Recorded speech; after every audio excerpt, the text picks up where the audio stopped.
Eh bien, bonsoir à toutes et à tous, mesdames et messieurs, chers Normandes, chers Normands, bienvenue ce soir, en ce vendredi de pont, pour débattre à nouveau sur un sujet qui vous intéresse, celui ce soir très important de donc la politique en faveur des quartiers prioritaires et formation des jeunes sans qualification. C'est un vrai plaisir pour nous de vous retrouver à cette nouvelle occasion.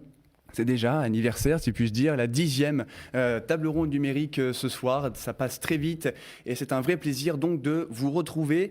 Vous dire donc effectivement que depuis le début de cette campagne, il est très difficile pour nous d'aller à la rencontre donc de l'ensemble des Normands, des Normands pour organiser des tables rondes, des réunions publiques. Et donc nous avons décidé avec Hervé Morin et la Normandie Conquérante de vous proposer chaque soir des réunions numériques comme celle que nous vous proposons ce soir. Ce soir donc pour ce nouveau débat, nous sommes avec des intervenants de qualité, avec une expérience aiguisée en la matière sur le sujet, avec donc à ma gauche, votre droite, Rodolphe Thomas. Bonsoir Rodolphe. Vous avez donc 58 ans, vous êtes vice-président de la région Normandie en charge des politiques de la ville, mais également et surtout maire d'Hérouville-Saint-Clair depuis 2001. Merci beaucoup Rodolphe pour votre présence ce soir. Je me tourne désormais vers ma droite, votre gauche, donc avec Afida Wada. Vous avez 45 ans, je ne vais pas me tromper sur votre âge. Vous êtes conseillère départementale du département de l'Eure, notamment sur le canton de Louviers, sur lequel vous vous êtes distinguée ces dernières années, ce qui vous permet ce soir en plus de vous présenter comme candidate à nos téléspectateurs. Bonsoir Afida, merci pour votre présence. Bonsoir, merci pour votre invitation. Pour terminer cette présentation, toujours donc sur ma droite, votre gauche, Franck Langlois. Vous avez 43 ans, vous êtes directeur de l'école de la seconde chance Normandie située. Ce n'est pas un hasard ce soir à Hérouville-Saint-Clair. Merci pour votre présence. Franck, merci. Comment allez-vous ? Ça va bien, merci. Et vous ? Très bien, merci beaucoup. Vous dire que c'est un vrai plaisir donc de vous retrouver et que ces débats se veulent interactifs. Alors vous qui êtes déjà très nombreuses et nombreux à nous regarder, il y a déjà même laissé des commentaires. N'hésitez pas à poser vos questions, à faire remonter vos impressions, vos incompréhensions. Nous allons les faire remonter au maximum pour que nos intervenants ce soir puissent vous répondre. C'est l'objectif de ces tables rondes numériques. Avant que je retourne à ma place, à côté de Rodolphe Thomas, vous exposez quelques chiffres. La région Normandie, comme d'autres régions, les 12 autres régions du territoire métropolitain, ont une conjoncture sur ce sujet, le sujet donc de la politique en faveur des quartiers prioritaires et la formation des jeunes sans qualification. Et donc, il est à noter que 194 000 personnes, soit 6% de la population régionale, vivent dans l'un des 62 quartiers prioritaires de politique de la ville, de la région. Alors, pour celles et ceux qui se posent la question de ce qu'est un quartier prioritaire, eh bien, c'est tout simplement des quartiers qui concentrent des populations aux revenus plus modestes que ceux de leur environnement urbain, mais qui sont aussi et également touchés par des problématiques telles que la monoparentalité, la précarité de l'emploi ou également les difficultés scolaires. Monoparentalité qui est un enjeu fondamental, cher Rodolphe, en Normandie, sur ce thème, puisque donc la Normandie est la région où il y a la plus forte part de familles monoparentales, avec notamment 21% des ménages dans les quartiers prioritaires normands, ce qui en fait la région qui en a le plus, qui en détient le plus sur le territoire national. Et pour terminer également sur ce contexte, sur ce panorama sur le sujet, il est à noter qu'également que la région Normandie détient le plus fort taux de jeunes sans emploi de 16 à 25 ans, puisqu'il y en a 35% au sein des quartiers prioritaires normands, ce qui en fait la région qui en a également le plus. Et ce qui nous conduit donc ce soir à évoquer ce sujet qui, pour certaines et certains, vous en conviendrez, n'est pas une compétence majeure de la région, mais qui néanmoins, par la situation, par la conjoncture sur le territoire normand, a conduit notamment, cher Rodolphe, la région Normandie à s'illustrer sur ce sujet, à prendre ce sujet à bras-le-corps, puisque la Normandie est la seule région en France à dédier une vice-présidence sur ce sujet, représentée ce soir donc à ma gauche, à votre droite, par Rodolphe Thomas. Rodolphe Thomas, donc la région Normandie, nous venons de le présenter face à la situation, a décidé de dédier une politique sur ce sujet. Concrètement, quel bilan pouvons-nous faire après 6 ans de mandat ? Merci Gauthier pour ces éléments introductifs. Il était important de pouvoir à la fois recentrer, resituer ce que fait la région. Et comme tu le rappelais tout à l'heure, c'est vrai que quand nous sommes arrivés en 2015, j'ai sensibilisé Hervé Morin de prendre aussi à sa juste dimension ce que pouvait apporter une collectivité territoriale et partout dans la région sur la politique de la ville. Et tu l'as rappelé à l'instant, la situation des taux de chômage des jeunes, mais pas que. Il faut penser aussi à celles et ceux qui n'ont pas toutes les réponses au travers de leur parcours d'insertion professionnelle, la situation dans les quartiers, la monoparentalité, tu l'as rappelé tout à l'heure, mais la politique de la ville, c'est quoi? C'est aussi rassembler toutes les actions que fait ou que peuvent faire une région ou un département. Parce qu'on s'adresse à la fois à l'éducation, on le verra tout à l'heure, on s'adresse à l'insertion doublement, on s'adresse à la politique de l'habitat, on s'adresse à la santé. On s'adresse aussi au cadre de vie, on s'adresse à la sécurité, à la prévention. Donc la politique de la ville, c'est ce que ressent régulièrement des familles qui n'ont pas malheureusement toutes les actions, toutes les données qui leur permettent justement de s'insérer dans notre société qui est une société malheureusement de plus individualiste. Donc les collectivités ont une part pour mettre en place tous les outils et toutes les actions qui favorisent une réinsertion sociale le plus largement possible. Et donc très fier d'avoir pu ces 5 dernières années faire en sorte que Hervé Morin ait pris cette dimension et cette valeur qui doit tous nous animer parce que l'ensemble de mes vice-présidents sont concernés, que ce soit sur la formation, l'emploi ou bien encore la politique de l'habitat ou le développement durable. Et on a réussi en l'espace de 5 ans d'avoir fait en sorte de sensibiliser tu le rappelais tout à l'heure, 62 quartiers politiques de la ville. Parmi ces 62, il y en a 22 qui sont concernés par une politique de renouvellement urbain très conséquente. Je ne vais pas trop rentrer dans le détail, mais pour autant, c'est près de 100 millions d'euros avec les fonds européens ou les fonds régionaux qui ont permis de lever près d'1 milliard d'euros pour investir durablement sur l'ensemble des quartiers prioritaires.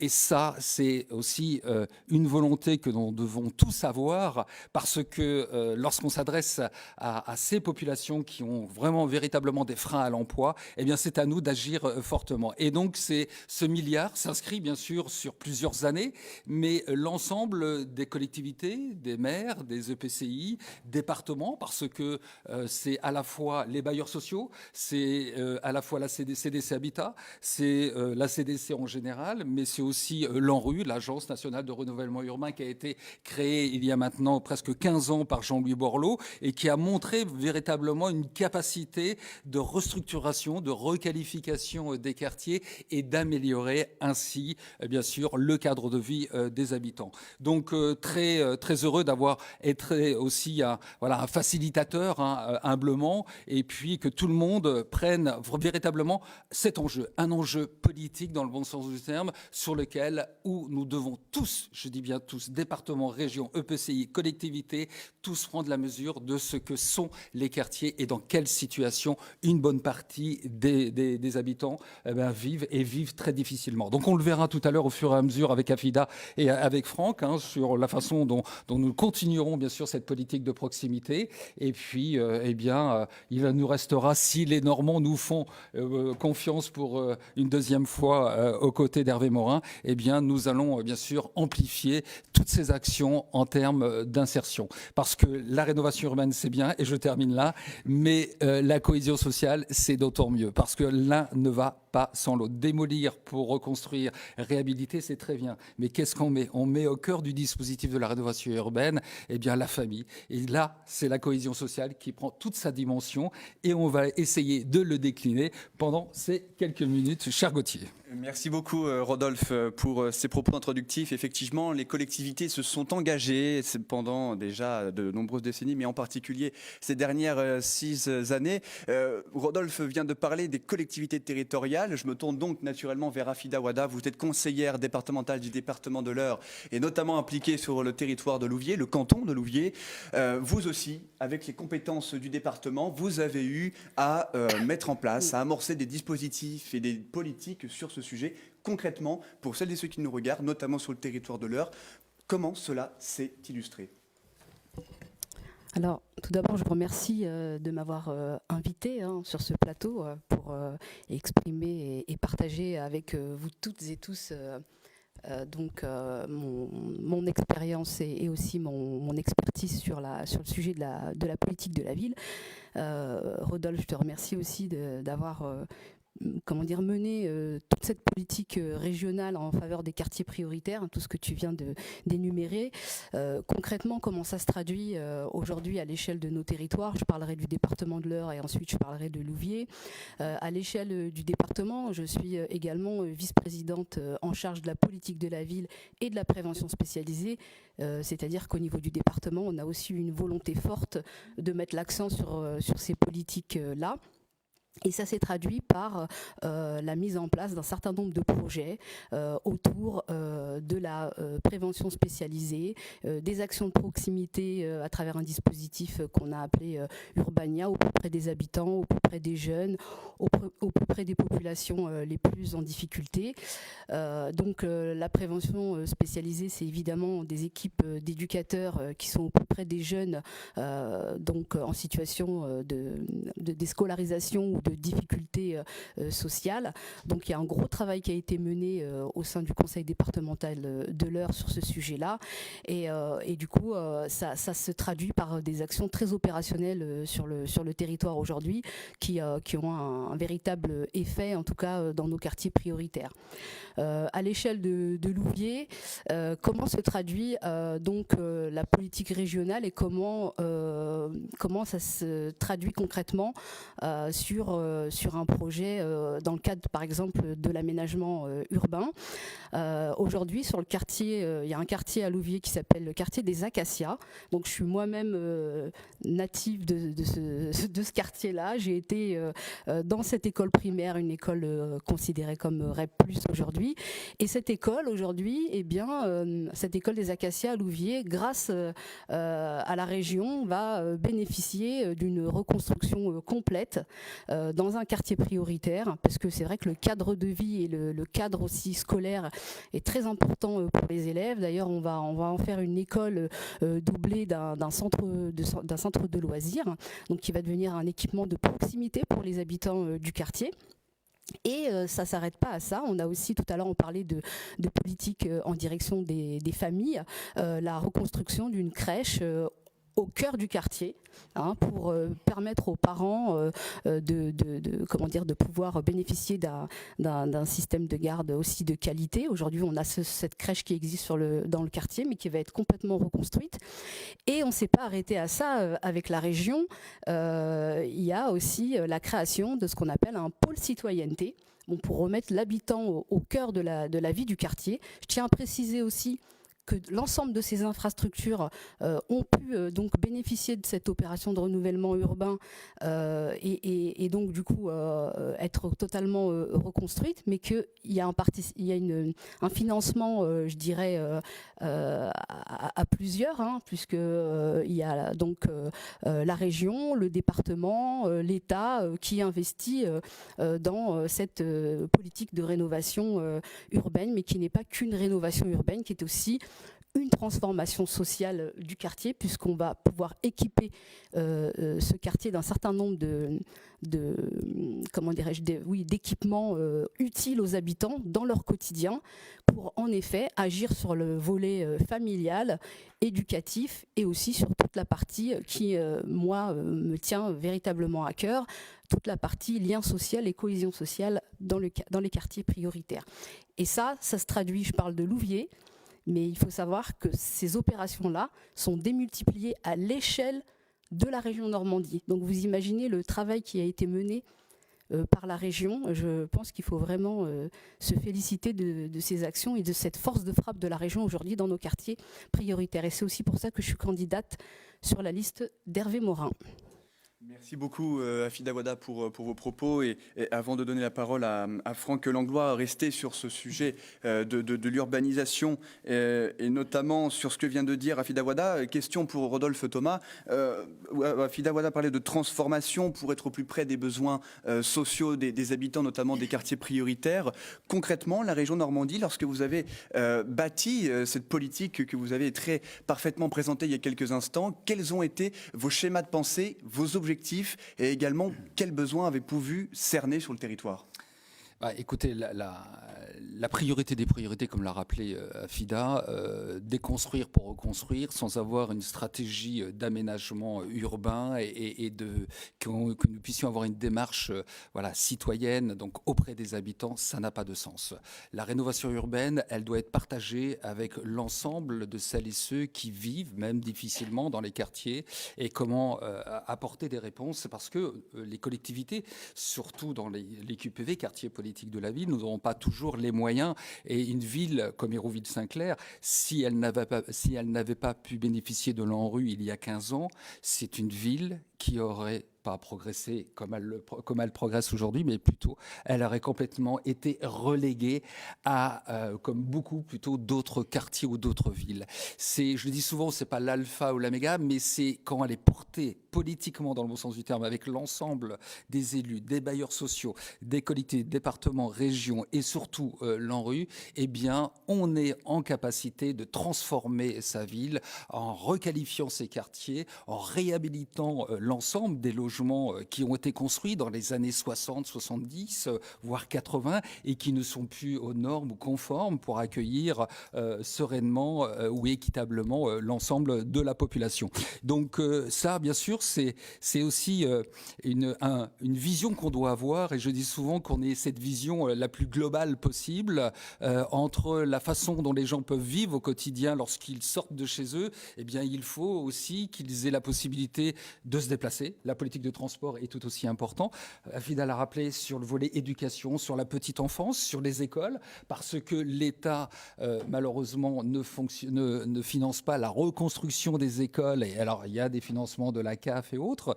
Et puis, les centres-villes, quand on parle, Hervé Morin qui rappelait il y a encore quelques semaines sur les cœurs de bourg, sur sa volonté, parce qu'on nous dit souvent, oui, il n'y en aurait que pour les QPV. Non, à la région Normandie, il n'y a pas que les QPV, il y a les cœurs de bourg, les villes reconstruites lors donc du débarquement de Normandie, et donc on a où il a eu cette volonté de pouvoir avoir cette politique d'équité territoriale. Et pour revenir sur la politique de la ville, bien sûr, c'est reconstruire pour changer l'image d'un quartier, mais aussi d'avoir une politique d'urbanisation, de gestion urbaine de proximité, tant sur les voiries, les circulations, ou bien encore les résidentialisations. C'est comment, encore une fois, une population ou une famille peut vivre le plus agréablement possible.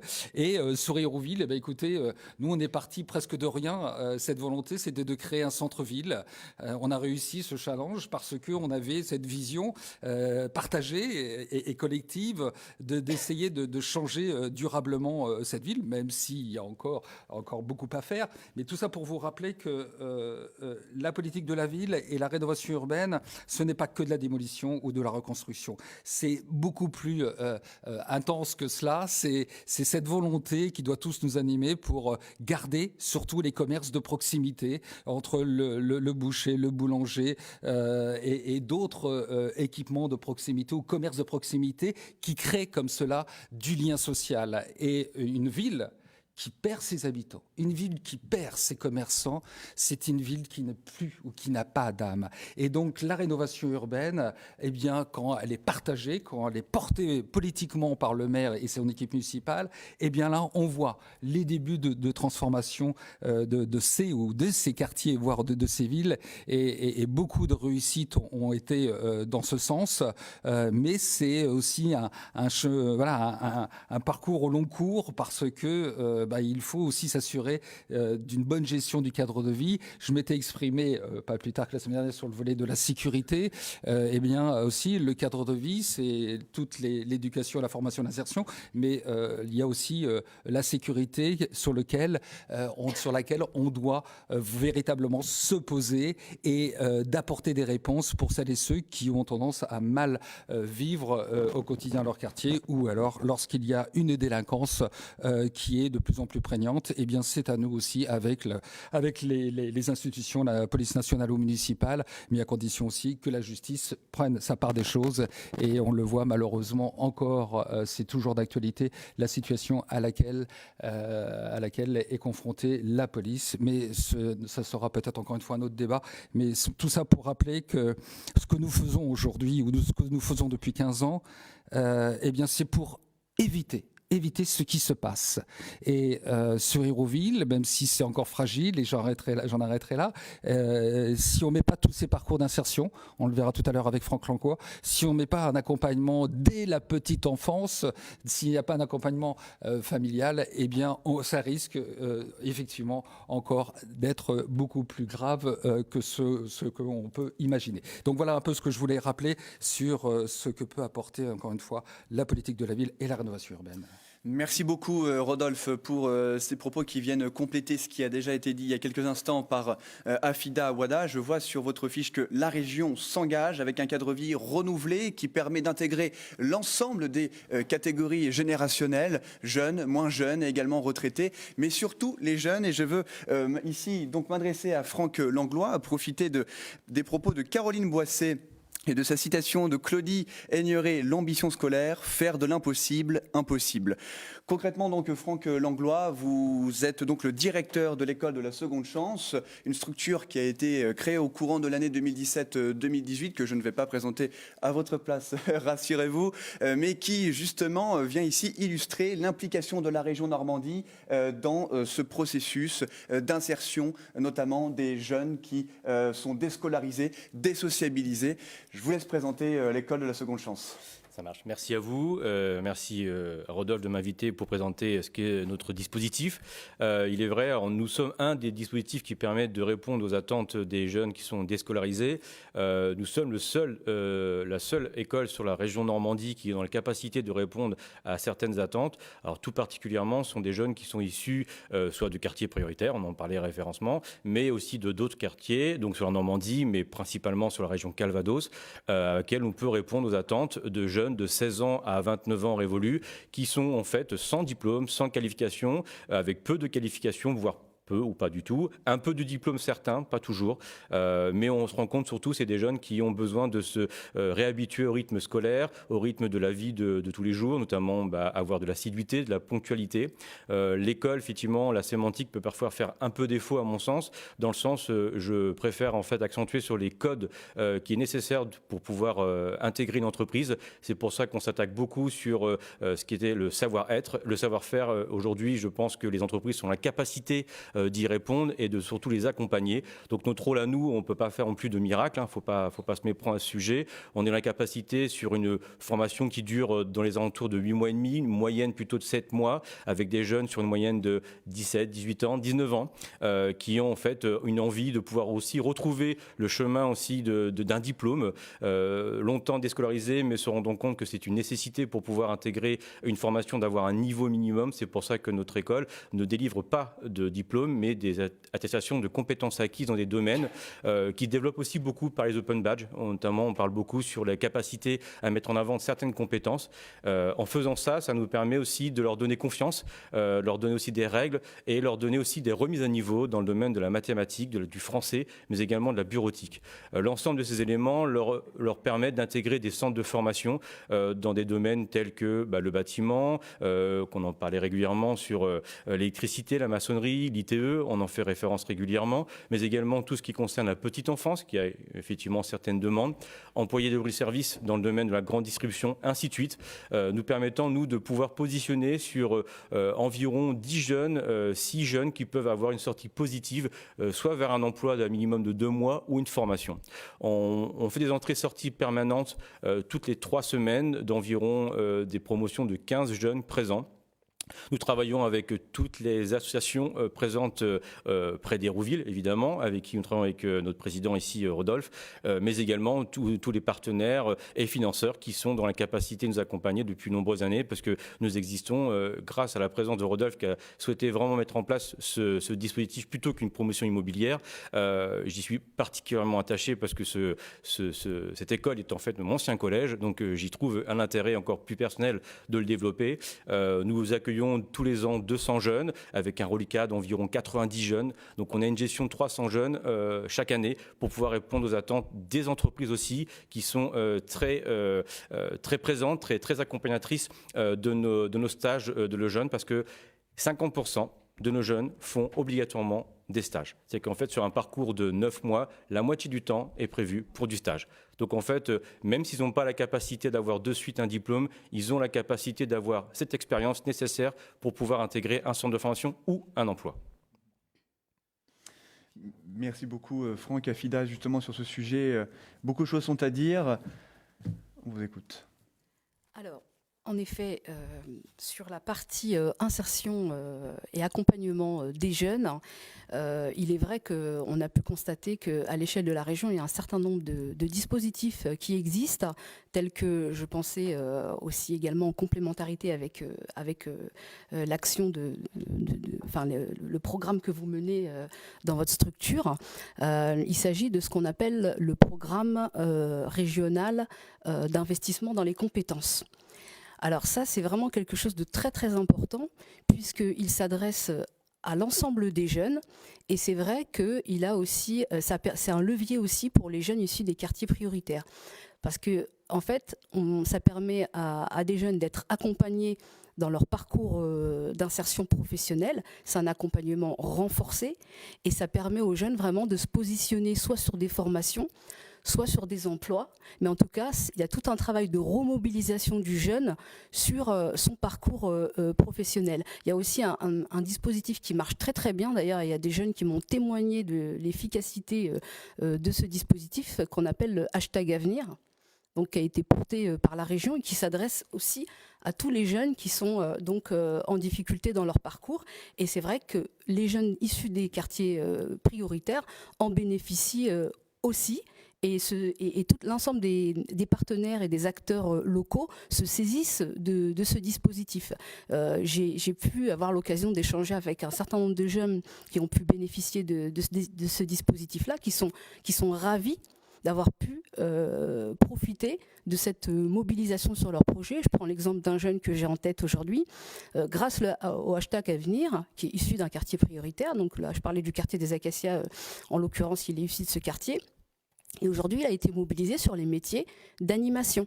Et il est en train de préparer une entrée en formation BPGEPS. Donc c'est le BPGEPS, c'est le brevet de la jeunesse et de l'éducation populaire qui permet d'encadrer des jeunes, des enfants dans des structures associatives ou dans des collectivités.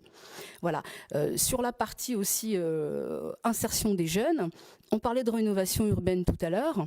Il y a, je disais tout à l'heure, la dimension sociale, et je sais que Rodolphe, tu es très attentif aux clauses d'insertion au sein des marchés publics, et moi aussi d'ailleurs, et je trouve que ça se ressent quand même sur le territoire, puisque c'est près de 400 000 heures d'insertion qui ont été réservées aux habitants des quartiers prioritaires sur le territoire de la région Normandie. Donc c'est quoi une clause d'insertion ?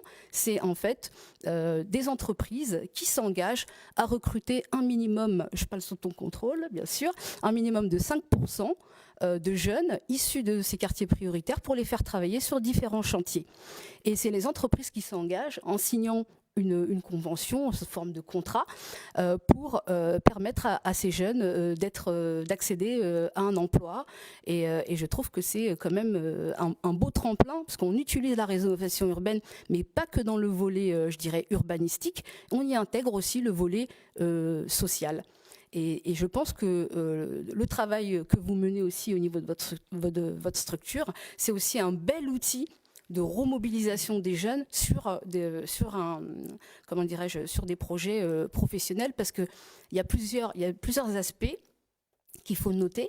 C'est qu'il y a la dimension, en effet, accès à l'emploi.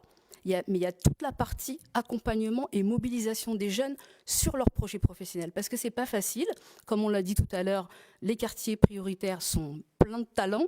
C'est vrai, il y a beaucoup de talents, ça on peut le constater, mais on a aussi des jeunes qui sont en difficulté parce que décrochage scolaire, parce que difficultés familiales, et du coup on met tous les moyens en œuvre pour que, et je pense que l'exemple d'Hérouville-Saint-Clair, en tout cas via votre structure, c'est aussi un bel exemple de complémentarité d'action en direction de ces publics. Merci Afida. Juste, vous êtes très nombreux en commentaire à vous exprimer. Justement, avant de parler des commentaires de Bruno Loris, The Cat et Linda, vous parliez tout à l'heure, il y a quelques instants même, Afida, du nombre de jeunes qui avaient pu bénéficier de ce dispositif, et je parle sous la surveillance de Franck Langlois. Depuis 2017-2018, c'est près de 800 jeunes qui sont passés par cette structure. Et donc, de ce fait, nous avons Bruno Loris, The Cat, qui dit: il faut que chaque jeune puisse espérer un avenir, les ouvrir aux nouvelles technologies, leur donner la possibilité de prendre confiance en eux. Et on a Linda Leal également, que je salue et que nous saluons, qui nous dit: redonner de l'espoir aux jeunes de quartier, ouvrir leurs perspectives, travailler l'insertion sociale et professionnelle. Les structures associatives de l'ESS, économie sociale et solidaire, pour celles et ceux qui nous regardent, implantées dans les quartiers, sont des leviers et des partenaires essentiels des collectivités pour construire des projets politiques de la ville.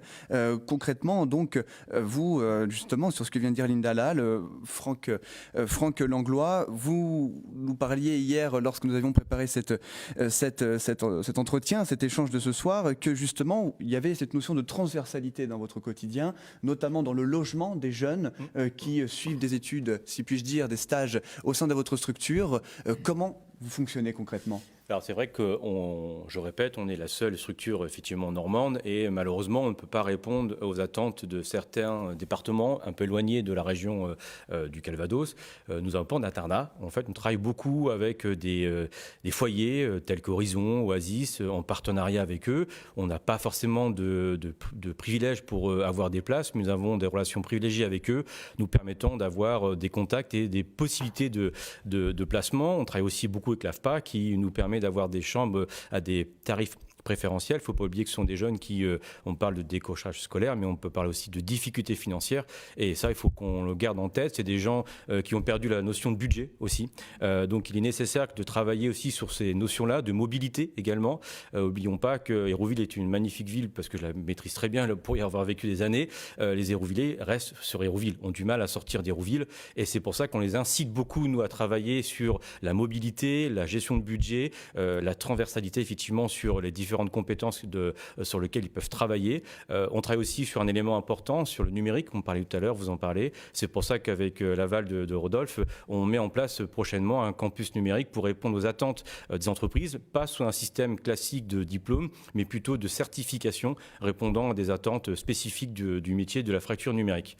Le logement est une difficulté sincère et honnête, là il faut le reconnaître. On n'est pas aujourd'hui dans la capacité d'y répondre. On a beaucoup d'axes de développement sur différents sites avec qui nous travaillons, avec des préfets, avec Rodolphe, avec les institutionnels, pour pouvoir effectivement trouver des solutions départementales et régionales. Ça, ce sont des projets. On aimerait effectivement à terme développer sur des sites tels que Lisieux. Ça peut être aussi également sur Le Havre, ou en tout cas la Haute-Normandie. On aimerait pouvoir répondre à ces attentes. Aujourd'hui, nous ne pouvons pas le faire. Ça, c'est vrai. Et ça, c'est un élément qui devient un petit peu de plus en plus demandé par nos financeurs et institutionnels, de pouvoir répondre à une attente. Et je pense qu'il va falloir qu'on mette en place un projet de développement, à la fois avec la région, mais également aussi le réseau de l'école Deuxième Chance. Alors justement, pour la région, Rodolphe, face à ce que vient de dire Franck, concrètement, quels sont les enjeux et quelles sont les possibilités, les champs des possibles pour la suite sur ce sujet ? Effectivement, le champ des possibles, on offre la possibilité, la capacité à chaque jeune qui en a la volonté de s'en sortir. Alors après, il y a une certaine façon d'avoir et plutôt de faire une approche sociale et professionnelle. Pour autant, je le dis souvent, cette école, personne n'y croyait. Il y a 4 ans, on a réussi relever ce défi, ce pari de pouvoir s'occuper des jeunes. On le dit souvent, c'est 120, 130 000 jeunes qui sortent par an au niveau national sans aucune qualification ou orientation professionnelle. Eh bien, cette école, avec l'école de production, chère à David Marguerite, on a véritablement, en plus avec les missions locales, on a créé encore une fois un écosystème qui permet justement d'avoir une réponse quand même pour chaque jeune qui veulent s'en sortir. L'école de la deuxième chance, je le dis, n'est pas une réponse, c'est une des réponses au parcours ou aux souhaits professionnels de ce jeune. Et moi, je suis très, très fier d'avoir pu faciliter de la création. Moi, j'ai beaucoup entendu parler de cette école et elle existe dans beaucoup d'autres régions depuis maintenant plus d'une vingtaine d'années. Et de ne pas plutôt bénéficier de ce type de structure qui accompagne ces jeunes sur un territoire comme les nôtres, eh bien, est une véritable incohérence politique parce que c'est pas un message fort qu'on envoie en direction des jeunes, mais surtout leurs parents. Donc, on a eu cette volonté surtout de travailler avec Franck et toute l'équipe pédagogique, parce qu'il y a une équipe qui travaille en direction de tous ces jeunes, c'est avec le monde économique. Rien ne se fera sans l'accompagnement, sans la transversalité, sans la collaboration avec le monde économique et tous ces jeunes qui passent ils sont rémunérés, ils sont indemnisés avec l'obligation, je crois que c'est important, de faire en sorte que ces jeunes aient leur part de responsabilité. Il faut que ce soit du donnant-donnant, mais gagnant-gagnant, c'est-à-dire de faire en sorte que ce jeune s'inscrive véritablement dans un parcours d'insertion, même si c'est compliqué, et il doit s'engager fortement en direction, justement, du cahier des charges et des critères. Pour revenir, cher Gauthier, sur la clause d'insertion où Afida a parlé, c'est vrai que, encore une fois, je le dis souvent, c'est un plan Marshall que nous sommes en train de réaliser, près d'1 milliard d'euros, à la fois sur des équipements publics, privés, logements publics, privés. On n'imagine pas sur ces 5 prochaines années, parce que ça a commencé déjà depuis 2-3 ans. C'est un projet ambitieux, c'est un projet lourd, donc il faut de l'ingénierie et ça met du temps. Mais pour autant, cette clause d'insertion permettra, comme on l'a fait, comme le font plutôt toutes les communes qui, depuis un certain nombre d'années, se sont engagées dans un processus de renouvellement urbain, d'instaurer cette clause d'insertion dans les marchés publics. Il n'y a rien de plus désagréable de voir des immeubles se construire près de chez soi, où une personne, un jeune, un moins jeune, qui demande de l'emploi et qui ne peut pas pouvoir bénéficier au moins d'avoir cette expérience professionnelle et de faire une découverte en entreprise dans les métiers du bâtiment, mais il n'y a pas que. Et bien, nous avons, encore une fois, l'impérieuse obligation de s'occuper de toutes ces familles, qu'on soit jeunes ou moins jeunes. Et cette clause, eh bien, comme beaucoup de clauses d'ailleurs, au niveau du territoire, eh bien, se met en place depuis un certain nombre d'années, et on voit les résultats. Donc c'est aussi un engagement particulier des entreprises, et ça, on l'oublie souvent. C'est que moi, je demande souvent les entreprises qui travaillent, parce qu'ils bénéficient des financements de l'État, des collectivités, mais que ces mêmes entreprises soient des entreprises citoyennes et qu'elles viennent nous aider, nous les maires, les collectivités, à essayer de lutter contre le chômage endémique dans les quartiers prioritaires, et ça s'adresse bien sûr à l'ensemble de jeunes. Et puis je voulais, alors je ne sais pas si l'heure tourne, cher Gauthier, mais c'est aussi le volet de la cohésion sociale, et peut-être en complément de ce que vient de rappeler Afida. Nous avons mis en place, mais ça c'est aussi une expérience que nous mettons en place à Hérouville-Saint-Clair, et nous l'avons mis à la disposition de celles et ceux qui veulent bien sûr s'inscrire dans cette démarche à l'échelle régionale. C'est les chantiers d'insertion où on accompagne les structures d'insertion par l'activité économique. On aide les jeunes ou les moins jeunes à s'inscrire dans un parcours professionnel. On parle beaucoup des contrats aidés. Les fameux PEC, les parcours emploi compétences, ou bien encore les différents contrats aidés qui sont mis en place tous les ans, qui sont malheureusement un peu les variables d'ajustement. Et ça, c'est un peu désagréable, parce que les collectivités que nous sommes devons justement prendre à bras-le-corps cette situation. Eh bien, j'ai réussi, nous avons réussi, et je crois qu'on est un des seuls territoires donc, de la région Normandie à avoir, et Fida, tu parlais du plan d'investissement dans les compétences, c'est-à-dire que tous les contrats aidés Ce qui n'est pas le cas. Ce qui n'était pas le cas il y a encore 3 ans. Eh bien, tous les contrats aidés sont financés dans le cadre du PIC, du plan d'investissement dans les compétences. Et ça, c'était aussi la façon dont nous, les élus, que nous sommes, de se dire qu'est-ce qui va pas, et quand ça va pas, pourquoi ça va pas. Eh bien là, je peux vous garantir que dans ce cadre-là, avec jeunes ou moins jeunes qui s'inscrivent dans un parcours d'insertion professionnelle avec un contrat aidé, où l'obligation de la formation doit se faire, eh bien, on s'est vite rendu compte que ces mêmes structures associatives n'avaient pas les moyens de financer la formation des bénéficiaires qu'ils accompagnaient. Eh bien, depuis maintenant 2 ans, 3 ans, c'est chose faite, grâce à la volonté, entre guillemets, de l'équipe autour d'Hervé Morin, de pouvoir justement d'avoir un accompagnement le plus global ou le plus large possible. Et on voit les résultats, mais après, toute une question de volonté, et elle doit se traduire justement à être sur le terrain, être des élus de proximité et de bien comprendre la situation à laquelle sont confrontés, quel que soit le parcours d'une famille, mais véritablement, je dis souvent le terme véritablement, mais cette volonté de pouvoir accompagner, quelle que soit leur situation, les familles en grande précarité sociale. Merci Rodolphe pour ces propos très complémentaires et particulièrement précieux pour nos téléspectatrices et téléspectateurs. Vous êtes très nombreux à réagir. Je vais juste prendre un commentaire de Bruno Loris The Cat, encore vous décidément. Hérouville est une ville qui tisse des liens entre les formations, entre la formation, les institutions et les entreprises. Hérouville crée des rendez-vous d'échanges et de rencontres. Hérouville aide les entreprises et ses jeunes à se découvrir et à se rencontrer. Tout à l'heure, Afida Wada et Rodolphe, Thomas, vous parliez des notions de citoyenneté, d'intégrer les citoyens jeunes et moins jeunes dans la vie de leur quartier. Je me tourne vers Afida et ensuite, question pour Franck Langlois. Concrètement, sur Louviers, vous avez donc 42 quartiers prioritaires de la politique de la ville qui sont aidés par l'Agence nationale de la rénovation urbaine, l'ANRU, si je ne vais pas me tromper, qui est évoqué tout à l'heure. Concrètement, comment les citoyens sont mobilisés dans la vie de leur quartier? Alors, juste une précision, on n'a pas 42, c'est 42 quartiers prioritaires sur l'ensemble de la région qui sont intégrés dans l'ANRU 2 aujourd'hui. À l'échelle de Louviers, on a 3 quartiers prioritaires. C'est une ville de 19 000 habitants, donc 42 quartiers, ça sera un peu compliqué. C'est juste une petite parenthèse. Alors, pour ces 3 quartiers, en effet, grâce à l'opération de renouvellement urbain, on parle souvent de la dimension hard, c'est-à-dire du bâti, et de la dimension soft, c'est-à-dire de l'action sociale, et je parle d'accompagnement vers la transformation sociale d'un quartier.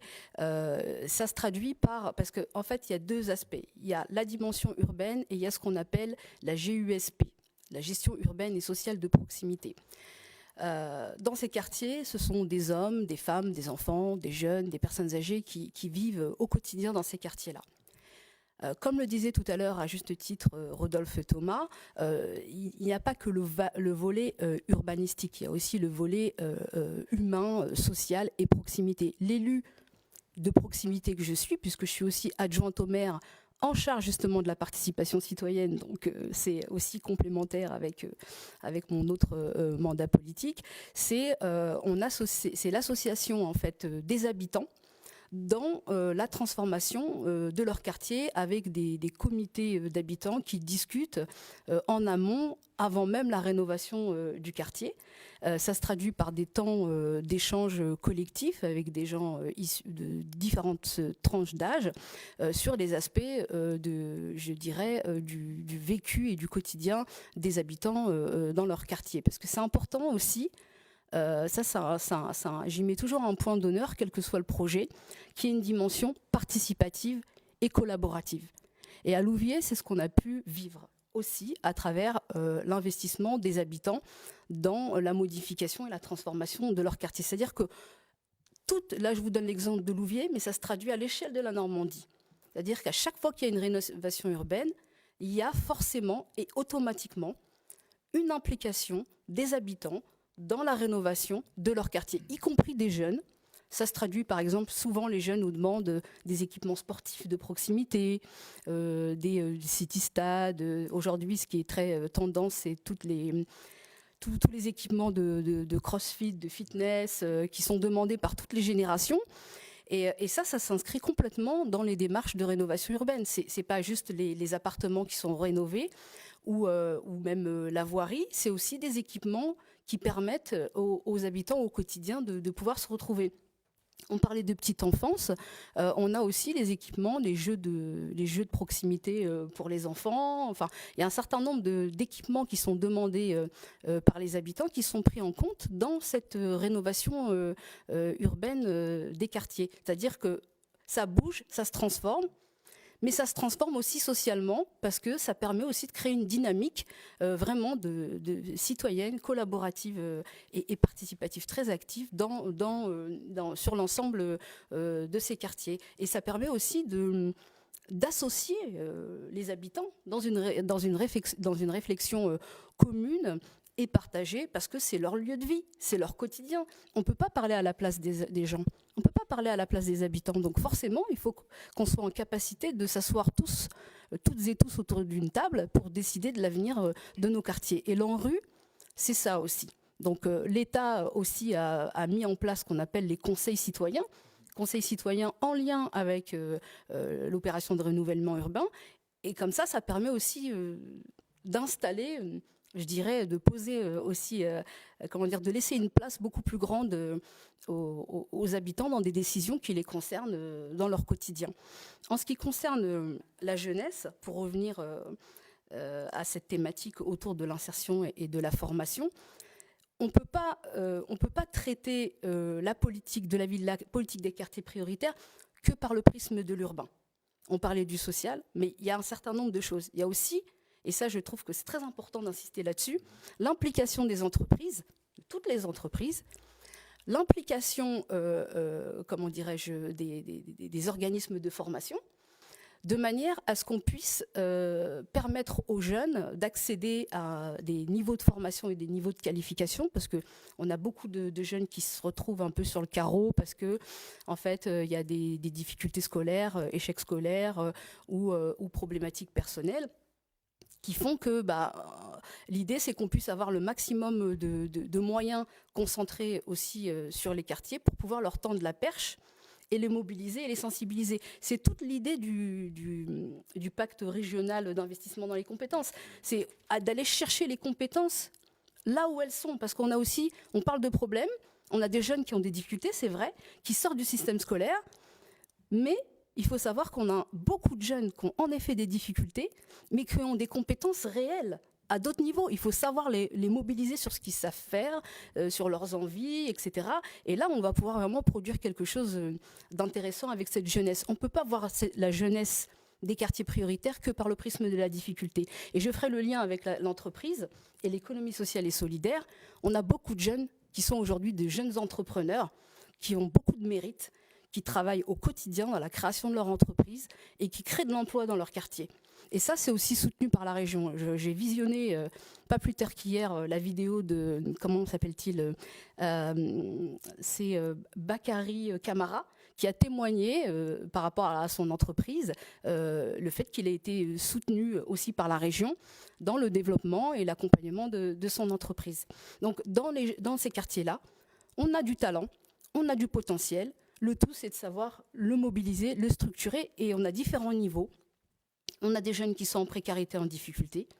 On a des jeunes qui ont un savoir-faire et qui ont juste besoin d'un coup de pouce pour pouvoir avancer dans la création de leur société. Et on a de beaux exemples sur nos territoires, soutenus dans le cadre de la région. Et je pense que c'est important de le rappeler. Juste un petit point sur la partie ESS, qui me tient aussi à cœur, l'économie sociale, voilà, l'économie sociale et solidaire, c'est aussi la vie associative. Parce qu'on oublie que la vie associative est aussi créatrice d'emplois. Et que dans les quartiers, il y a beaucoup d'associations qui recrutent et qui sont de potentiels employeurs et qui permettent de créer de l'emploi sur le territoire. L'ESS, c'est aussi, comme son nom l'indique, l'économie sociale et solidaire. C'est comment faire de l'économie sans faire abstraction de la dimension sociale et environnementale. Et on a de très très beaux exemples sur notre territoire qui méritent qu'on ait une attention particulière sur cette thématique. D'ailleurs, la région, et je terminerai là-dessus, à renforcer son accompagnement, y compris financier, dans la politique de l'économie sociale et solidaire. Voilà, je vous remercie. Merci beaucoup Fida pour ce témoignage. Justement, je me tourne vers donc Franck Langlois. On vient d'entendre Fida et tout à l'heure également Rodolphe Thomas nous parler voilà, de mobilisation des citoyens, des habitants de quartier, justement dans la vie de ce dernier. Également qu'il y avait de très grandes difficultés rencontrées par un bon nombre de ces habitants, notamment près des jeunes qui sont victimes d'un décrochage scolaire, qui sont désociabilisés, qui n'ont plus cette notion de budget, comme vous le disiez tout à l'heure. Alors concrètement, pour aujourd'hui, par rapport à la politique de la ville, où il y a des citoyens qui sont appelés à se mobiliser dans la vie de leur quartier, comment vous, au sein de votre structure, l'école de la deuxième chance, vous faites pour faire renaître, ou si ce n'est même renaître, cet esprit d'initiative, d'entreprise et d'investissement, de mobilisation pour le bien commun au sein de votre école, s'il vous plaît? Alors c'est vrai que tout simplement, on est obligé d'obligation de travailler avec les entreprises parce que c'est elles qui nous accompagnent. On a à peu près pratiquement 900 entreprises qui travaillent avec nous, ce qui n'est pas rien, il faut l'engager. C'est-à-dire que c'est une entreprise qui accepte aussi une pédagogie différente d'un stagiaire lambda entre parenthèses. Donc ils ont la capacité de faire preuve de patience, de pédagogie, de rappeler les règles de ponctualité, d'assiduité, on en vient souvent, mais c'est la particularité, des codes vestimentaires également. Jugeons les gens sur leurs compétences et pas sur leur physique, ça on y tient beaucoup. On parlait tout à l'heure de formation, on travaille beaucoup aussi avec des organismes de formation, de jeunes qui sont en décrochage scolaire. C'est pour ça que les organismes proposent davantage maintenant des titres pro, orientés vers le milieu professionnel avec une durée plus courte, évitant un nouveau décrochage scolaire sur des thématiques spécifiques. Par exemple, le Covid a créé ces métiers-là qu'on appelle les préparateurs de commandes qui ont proposé beaucoup de demandes et nous on a énormément de jeunes qui s'orientent vers ce métier-là. Donc c'est important que les entreprises travaillent en collaboration avec nous-mêmes. Nous faisons également des partenariats avec des grandes enseignes locales, Carrefour, Ikea et autres. Je ne fais pas l'ensemble des cités, on a à peu près une quinzaine de conventions avec ces dernières. L'objectif c'est effectivement de pérenniser, pas simplement ce qu'on appelle faire des one-shots, c'est vraiment pérenniser l'ensemble de ces partenariats pour pouvoir développer de l'emploi. Nous savons très bien que les emplois peu qualifiés correspondent aussi à une demande des entreprises et on est dans la capacité, nous, d'y répondre actuellement, également dans le bâtiment, avec les différents projets qui vont être faits avec le CHU, mais également le centre pénitentiaire, qui permettent de répondre aux attentes des entreprises. Et nous sommes dans la capacité d'y répondre. Donc le milieu de l'entreprise est essentiel, évidemment. Les codes d'entreprise sont essentiels. C'est pour ça qu'on s'y attache beaucoup à être présent. On a la chance aussi d'avoir de nombreux élus qui viennent nous voir au sein de l'école, permettant aussi de démontrer ce que nous sommes capables de faire et surtout de démontrer l'ensemble des financements qui ont été établis à notre école, de répondre aux attentes, mais aussi que nous avons des résultats très positifs à ce sujet. Oui, et je ne peux pas m'empêcher de ce que tu viens de rappeler, Franck, le directeur, parce que lorsqu'on a créé cette école à Hérouville, et on prend toujours l'habitude de connaître le parcours de ce jeune, cet ado ou le majeur. Et on se dit, mais que de temps perdu, parce que lorsqu'on voit les uns après les autres, lorsqu'il y a ce suivi, savoir d'où ils viennent exactement. Et je dis, cette école n'est pas toujours la réponse, mais je dis, mais pourquoi n'avons-nous pas essayé de le mettre bien en amont, idem pour l'école de production avec cette problématique de l'apprentissage. Et en Normandie, alors, écoutez, avant les élections en 2015, j'avais proposé ce que nous faisons depuis 4 ans à la majorité du Parti socialiste, donc c'était l'ancienne ex-Basse Normandie, et personne ne voulait en entendre parler. Que ça ne servait à rien, qu'il y avait la mission locale, qu'il y avait le pôle emploi, qu'il y avait déjà suffisamment de structures. Eh bien, écoutez, quand on voit depuis maintenant 3 ans tous ces parcours chaotiques, eh bien, on se dit, mais quand même, où est le politique dans tout cela ? Eh bien, nous y avons répondu. On sait que c'est compliqué. Ces parcours sont chaotiques. Fida le rappelle, et Franck aussi, dans tous ces parcours familiaux qui sont toujours en grande difficulté. Mais on ne doit pas on ne doit pas baisser les bras. Je crois que c'est un combat de longue haleine. Et c'est ça le sens de l'engagement politique que j'ai, moi, enfin, en tant que maire, mais pas que, à la région. C'est qu'est-ce qu'on peut apporter quand il y a des situations qui marchent, qui peuvent marcher, qui apportent des réponses. Et on ne doit pas se dire, oui, bah, écoutez, c'est pas à moi de faire ci, c'est aux autres de s'en occuper. Non, on a l'impérieuse obligation de pouvoir travailler. Et pour terminer, sur le volet de la cohésion sociale, Afida parlait de la petite enfance, il y a des dispositifs qui marchent.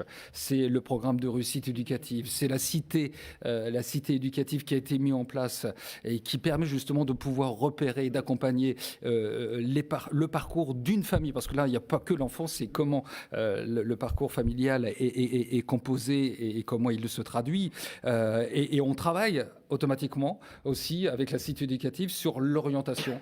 On a eu l'occasion d'en parler donc il y a quelques jours maintenant avec David Marguerite sur effectivement l'agence de l'orientation qui nous permet justement de pouvoir faciliter tout ce parcours et que cette formation, quand il y a des formations, que ces orientations ne se fassent pas par défaut. Eh bien aujourd'hui, on a une véritable task force qui est celle justement de l'agence de l'orientation, une qui est à Rouen et une antenne qui est à Hérouville-Saint-Clair. Eh bien en maillant les compétences, la synergie, la dynamique avec les collèges, les lycées, eh bien on devrait pouvoir y arriver. Là, nous avons la périlleuse obligation, même si on est en période électorale, juste après les élections, quoi qu'il advienne, mais on fera en sorte d'être présent encore, de pouvoir justement, encore une fois, combattre le chômage qui est un fléau dans la société. Et pourquoi il y a tant de chômeurs et surtout des jeunes, c'est le début de ce qu'on a discuté tout à l'heure. Tout à fait, merci beaucoup Rodolphe. Remercier également à vous toutes et tous qui participez en commentaire, JSF Honfleur, Raouf Brahima, Gisèle Baki, Caroline Boisset, Alexandra Bleu-Barabé notamment. Et je reviens sur le commentaire de Gisèle Baki que nous saluons tous ici sur le plateau. Les partenariats avec les entreprises doivent être développés, renforcés pour soutenir aussi l'entrepreneuriat dans les quartiers. Entrepreneuriat dans les quartiers dont vous parliez tout à l'heure, Afida. Et donc justement, avec l'école de la deuxième chance, vous avez des cœurs de cible professionnels dans le bâtiment, la maçonnerie, l'électricité, la petite enfance, la restauration, l'aide à domicile et également dans les grandes surfaces. La question que je pose désormais aux élus qui sont ici ce soir devant vous, chers Normandes, chers Normands, concrètement, il existe effectivement une dynamique, mais comment élargir le champ des possibles de ces jeunes et de ces moins jeunes qui souhaiteraient travailler dans des entreprises, dans des industries sur des sujets plus atypiques par rapport à leur parcours. Rodolphe ou Afida Rodolphe. Après, donc quand tu parles du champ du possible, tout est possible. Tout est une question de volonté d'un jeune et d'une famille. On l'a rappelé tout à l'heure, tous les dispositifs qui peuvent exister, ça a été dit et redit à l'instant. Donc, il y a toujours des trous, on dit souvent à la raquette. Maintenant, qu'est-ce qu'on peut faire ? Eh bien, on ne baisse pas les bras. On ne baisse pas les bras. Je le disais tout à l'heure dans le cadre des parcours d'insertion, parce qu'il faut s'occuper des jeunes, mais aussi des adultes. Je le dis là, et là j'assume ce que je vais dire, mais comme à chaque fois je peux assumer tout mes propos, mais tous les dispositifs que nous mettons en place pour les moins de 26 ans, et d'ailleurs avec Franck j'ai demandé que l'école de la deuxième chance, elle ne s'adresse pas que aux jeunes de 16 à 26, mais qu'elle s'adresse aussi à celles et ceux qui ont entre plutôt 35, 40, 45, voire 50 ans, qui ont des parcours professionnels, accidents professionnels. Eh bien, on doit aussi, l'ensemble des élus, collectivités, quel que soit d'ailleurs le domaine de compétences, de pouvoir bien prendre cette mesure. Donc, le champ du possible, c'est... En plus, on a une opportunité, on le dit, je le dis souvent aux jeunes, maintenant, il y a encore 5 ans ou à peine 10 ans, les entreprises demandaient Bac+, hyper diplômé. Aujourd'hui, ce que recherche une entreprise lorsqu'il s'adresse à la jeunesse, mais pas que, c'est le savoir-être. la façon de se comporter, la façon de travailler, la façon de respecter un peu les consignes dans le monde de l'entreprise et le monde économique. Ils ne demandent pas des super diplômés. Ils demandent cette volonté de pouvoir s'insérer rapidement dans le moule de l'entreprise. Et quand on aura compris cela, je pense que ça y aura un grand pas dans notre société. Et donc, c'est à nous, encore une fois, de changer un peu les mentalités de certains jeunes ou moins jeunes, de se dire, attention, voilà, il y a des codes. Les codes, il faut les respecter. On est dans une société sur laquelle, c'est une société malheureusement peut-être un peu trop individualiste, mais qui sont prêts aussi à faire beaucoup, mais à condition qu'on les accompagne. Et, encore une fois, que ce soit les départements régions ou l'école de la deuxième chance, nous avons l'impérieuse obligation de pouvoir accompagner ces jeunes et pas les envoyer uniquement en entreprise, comme ça. Tu dois te présenter dans l'entreprise. Non, ça se fait pas. C'est tout un cheminement et un parcours social en amont, et puis après, si possible, professionnel. Et là, on entre véritablement dans un dispositif d'insertion professionnelle. Si je peux me permettre, Oui. voilà, je vais compléter parce que ça me démangeait depuis tout à l'heure. Donc, pour réagir par rapport à l'observation de Gisèle Baki, en effet, au niveau de la région, il faut savoir que Hervé Morin, c'est une des premières choses sur lesquelles il a pu agir, et très rapidement, puisque depuis 2016, l'équipe d'Hervé Morin, enfin sous l'impulsion d'Hervé Morin, a créé ce qu'on appelle l'agence de développement pour la Normandie, qui a permis aussi de faire briller la Normandie sur cet aspect, sur la dimension, je dirais, économique, où il y a plus de 10 000 projets de création d'entreprises qui ont été soutenus dans le cadre de cette agence. Ça, je tiens à le souligner, et tout entrepreneur confondu. Et il y a un autre dispositif qui a été mis en place et qui marche très bien, c'est le dispositif « Ici, je monte ma boîte ». Donc, en effet, ce sont des actions qui s'adressent à tout le monde, qu'on soit issu des quartiers prioritaires ou pas. La Normandie, aujourd'hui, met l'accent sur l'accompagnement des entreprises, soit dans la création, soit dans leur développement, soit dans leur accompagnement, je dirais, pas au quotidien, mais dans un accompagnement régulier des entreprises. Et en effet, la région fait un focus sur parce que les créateurs d'entreprises, même issus dans ces quartiers prioritaires, ça a un double effet. Le double effet, c'est quoi? C'est déjà, on fait un focus sur des porteurs de projets dans les quartiers prioritaires, ce qui fait que derrière, il y a une démarche aussi d'exemplarité par rapport à d'autres jeunes qui se disent bah non, je suis issu d'un quartier d'exemplarité, et qui se disent je suis issu d'un quartier donc je peux pas y arriver. Mais le fait de voir qu'il y ait d'autres jeunes ou moins jeunes d'ailleurs qui arrivent à créer de la richesse, à créer de l'emploi, à aussi s'épanouir dans son activité professionnelle, parce que c'est créer une entreprise, c'est aussi avoir du courage professionnel, et quand c'est soutenu par une démarche, je dirais, politique à l'échelle de la région, et ben ça fait plaisir. Et plus on aura des jeunes entrepreneurs dans nos quartiers prioritaires, et plus on arrivera à agir aussi sur les problématiques sociales, parce que là on a plein de jeunes. La dernière fois, je regardais un article sur un jeune que je connais, un jeune Louvérien qui habite dans le quartier Maison Rouge, qui a décidé il a quitté le système scolaire à l'âge de 16 ans, et aujourd'hui, il a la tête d'une entreprise assez importante dans la restauration.